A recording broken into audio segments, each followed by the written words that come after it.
Notre plateforme a commencé en 2020 avec la crise sanitaire. Nous avons fait les campagnes de sensibilisation. Nous avons fact-checké la désinformation qui a visé à ce moment-là les vaccins, etc. Aujourd'hui, nous travaillons sur la politique, nous travaillons sur la santé et aussi le changement climatique, qui était le sujet de notre panel aujourd'hui durant l'Africa Facts Summit, parce qu'aujourd'hui on voit tellement de théories de complot, on voit tellement de désinformation sur les changements climatiques, qui disent que les changements climatiques sont des punitions de Dieu, d'autres personnes disent que les changements climatiques, c'est pas vrai, que c'est des idées qui viennent de l'Occident. Donc il y a tellement de désinformation qui nous oblige, nous, en tant que fact-checkers, de vérifier ça et donner des informations sûres et crédibles. Et ce qui est très important et le sujet dont nous avons trop parlé durant le panel aujourd'hui, c'est l'importance de la science. Parce que c'est ça la désinformation. Et la désinformation dans le domaine du changement climatique veut déstabiliser peut-être, perdre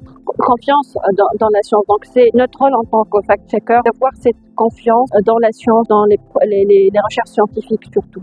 La deuxième chose qui est très importante, c'est l'éducation, parce qu'on peut pas en fait travailler en tant que fact-checker seul. On doit aussi travailler avec les universités, travailler avec la société civile pour sensibiliser, pour éduquer les gens sur l'importance des impacts des changements climatiques et également les éduquer sur les outils de fact-checking, comment vérifier la désinformation sur le changement climatique. La quatrième chose, c'est l'importance du langage utilisé. C'est souvent technique, donc on doit simplifier ce langage. Ça, c'est très important. Le panel a parlé de l'importance de la science, l'importance du langage utilisé, l'importance fact-checking contre la désinformation sur le changement climatique, parce que nous, en tant qu'Africains et dans le continent africain, nous sommes très impactés par les changements climatiques. Ça impacte notre vie quotidienne, ça impacte notre économie.